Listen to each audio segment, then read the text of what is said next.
그래서 그 김혜경 씨가 6년 전에 쓴 책이 서점가에서 지금 역주행을 하고 있다라고 하더라고요. 네. 그러니까 이재명 전 대표 주머니 사정이 어렵다라는 지지층의 여론이 형성된 것이라고 해요. 네.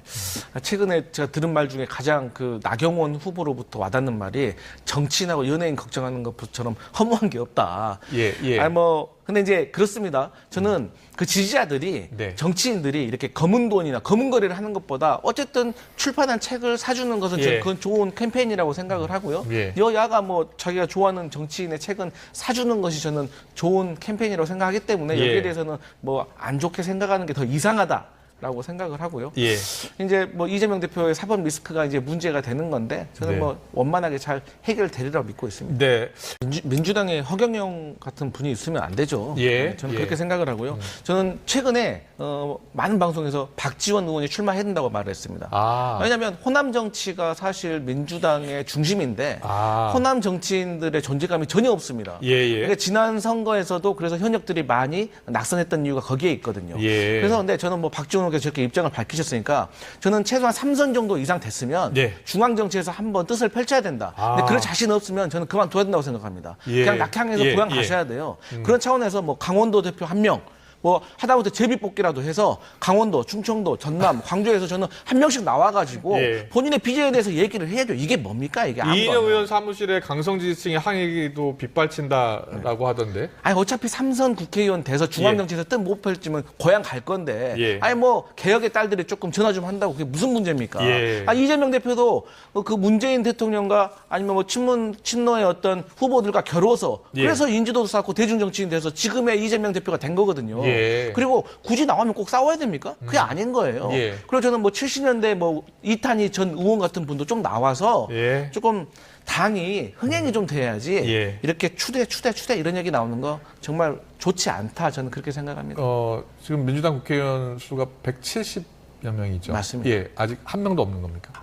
근데 이제 예. 사실 물밑에서 고민하고 계시는 분은 있는데 네. 말씀하신 것처럼 또 개혁의 딸들이 예. 한테 또 혼날까봐 또 주저하시는 분도 있는데 그러지 않았으면 좋겠어요. 예, 전당대회 8월 18일로 확정됐잖아요. 네. 자, 어떻게 그럼 당대표 후보의 도전자가 없다면 네. 네, 이재명 대표 외에 그럼 어떻게 뽑는 겁니까? 오늘 보니까 이제 뭐 7월 10일부터 뭐 제주도로 해서 이렇게 순회하는 일정들이 쭉 나왔더라고요. 순회 일정이 네, 있고요. 나와서 뭐 8월 18일 날 이제 올림픽 과거 경기장에서 하게 됐는데 사실 원샷으로 해야 되는 거 아니냐 이런 예. 말까지 나오는 구력이 있는데 예. 하지만 이제 최고위원들이 나오기 때문에 최고위원들의 변을 또 들어봐야 되고 또 다른 후보들이 나올 수도 있기 때문에요. 네. 좀 기다리고 있는 실정입니다. 알겠습니다. 계속해서 극적으로 저는 정말 어떻게 개인적인데 원희룡 후보가 나타나기 전에는 예.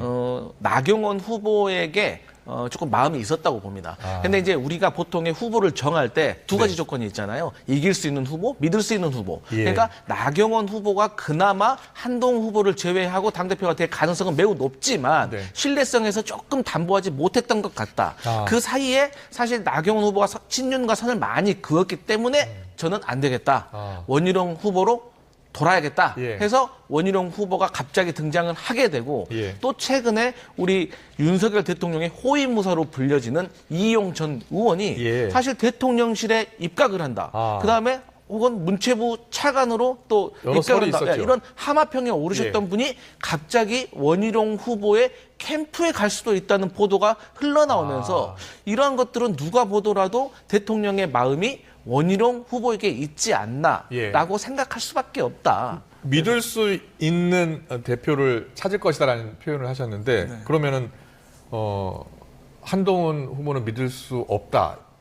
이렇게 보는 거예요? 제가 이제 뭐 좋게 표현을 해보면 생각이 다르고, 네. 그러니까 예를 들어서 최혜병 특검과 관련해서 한동훈 후보가 지금 제3자의 특검을 제시했잖아요. 예. 여기에도 대통령실에서는 저륜이라고 얘기를 했는데 저희 민주당이 객관적으로 봤을 때는 예. 한동훈 후보가 상당히 영리한 수를 낸 거라고 저는 생각을 해요.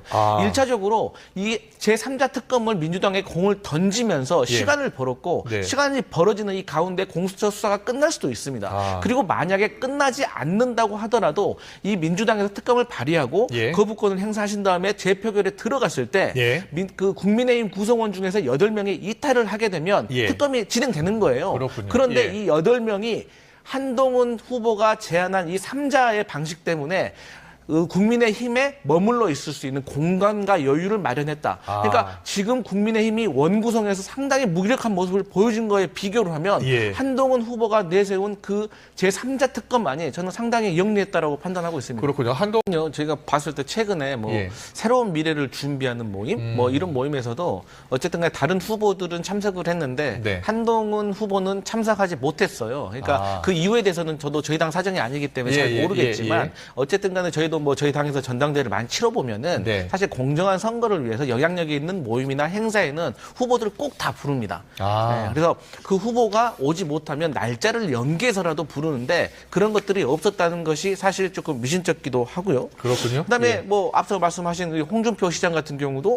대놓고 만나지 않겠다라고 말씀하셨고 또 연이어서 이철우 지사도 만나지 않겠다라고 했어요. 뭐 갑자기 무슨 일정이 생겼다고 말씀하신 것 같은데 한동훈 그 후보 정도가 오게 된다면 사실 날짜를 조정할 수 있고 그 이후로 미룰 수도 있기 때문에 이러한 모습들이 한동훈 후보 혼자 고립되는 모습으로 비춰주고 이러한 것들이 저는 오히려 한동훈 후보에겐 더 득이 되지 않을까. 안 그래도 대세인데 동정론까지 얹혀진다고 하면 근데 1차 투표에서 선거가 끝날 수도 있다. 그 정도의 동정론. 그러니까 대한민국 국민들이 사실 약한 후보를 좀 밀어주고 싶은 그런 그렇습니까? 마음이 있잖아요. 그래서 그런 차원에서 조금 전략을 달리하는 게 좋지 않을까? 저는 그런 생각이 듭니다. 민주당에서는 처음에 그 말을 들었을 때는 가당치도 않다. 그러니까 우리가 대통령을 수사해야 된다고 특검을 발의하고 있는데 대통령이 임명한 대법원장에게 추천권을 맡긴다? 이것은 저희가 불안한 거고 과거에도 그런 사례가 있습니다. 그렇기 때문에 저희도 받을 수 없다고 했는데 지금의 흐름이 또 달라요. 그러니까 국민들도 이 특검과 관련해가지고 지루함을 느끼고 있거든요.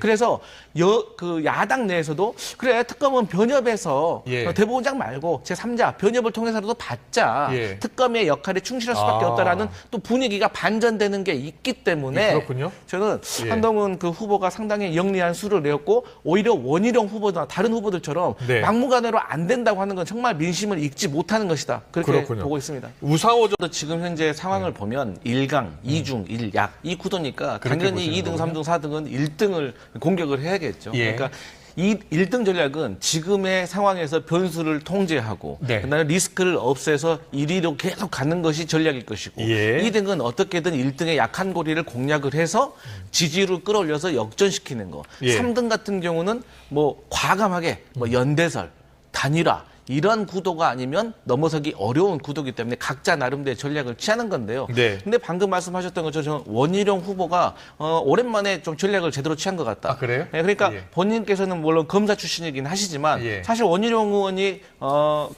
후보가 검사했던 거 모르는 사람들이 많이 있습니다. 그러니까 오래된 일이거든요. 그리고 국회의원도 하셨고 또 단체장도 하셨고 그랬기 때문에 장관도 하셨고 그렇기 때문에 이런 분들이 경력과 경륜이 있다는 것을 공격을 하는 거죠. 그러니까 저희 민주당이 느끼기에도 지난 총선에서 한동훈 후보의 가장 큰 약점 중에 하나가 이 정책의 부재입니다. 그러니까 서울시 편입을 들고 나왔을 때 정말 황당하더라고요. 그러니까 지금 뭐 목련꽃 피었는데 지고 있는데 지금 김포시 서울시 됐습니까? 안 됐잖아요. 그러니까 이런 것들이 당시에 한동훈 비대위원장한테 누가 제안을 했을 때 본인이 정책적으로 준비가 되어 있었다면 받지 않았을 거예요. 그래서 이러한 모습들을 원희룡 후보가 잘 공략한 것 같고 저희도 미국처럼 주지사가 대통령 되는 그런 상황이 있잖아요. 마찬가지로 저희도 단체장들이 작은 정부를 잘 운영을 해서 인정받아서 대선까지 나가는 그런 모델이 저희도 이제 추세인 것 같습니다. 그렇군요.